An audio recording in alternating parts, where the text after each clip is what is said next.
هلو، عاملين ايه؟ يا رب تكونوا بخير. فاكرين السبورة القديمة؟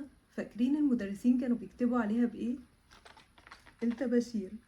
العمل الفني بتاعنا النهاردة هنعمله بالطباشير علشان نسترجع كده شوية ذكريات ونفكر أولادنا بحاجة تقريبا ما بقتش موجودة أصلا من بعد ما السمارت بورد احتلت المدارس. لما كنت بشتغل كارت تيتشر لفترة كان نفسي جدا أعمل النشاط ده مع الولاد، بس للأسف كان صعب جدا مع البورد اللي احنا كنا بنستخدمه. بس دلوقتي أنا لقيت الحل، فيلا بينا نسترجع شوية ذكريات ونعمل عمل فني جميل نبعد بيه عن التوتر والقلق.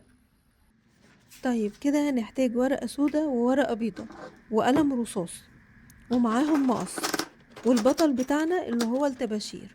ممكن كمان بدل الطباشير ممكن تستعملوا السوفت باستل. انا هنا هرسم مدينة وهنعمل شكل ألعاب نارية في السماء. علشان كده هنرسم المدينة الأول على ورقة بيضة وبعد كده هقصها، هحطها على نص الورقة وهشتغل بالطباشير عليها.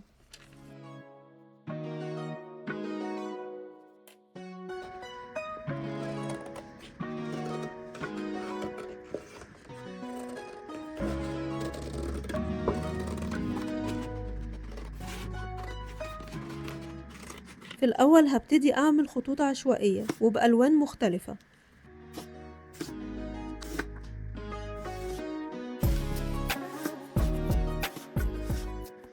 وبعد كده هحدد 5 أماكن للنور اللي هعمل فيهم شكل الألعاب النارية.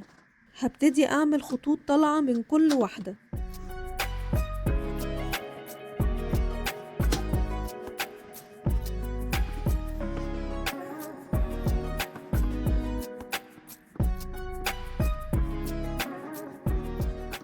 وبصباعي هسيح الخطوط شوية.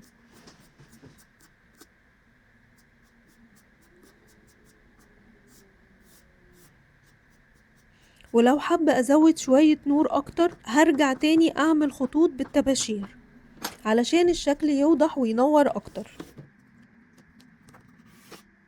وفي الآخر باللون الأبيض هبتدي أرسم شكل المدينة علشان ينور بنور الألعاب النارية، وبرضه هسيحه بإيدي.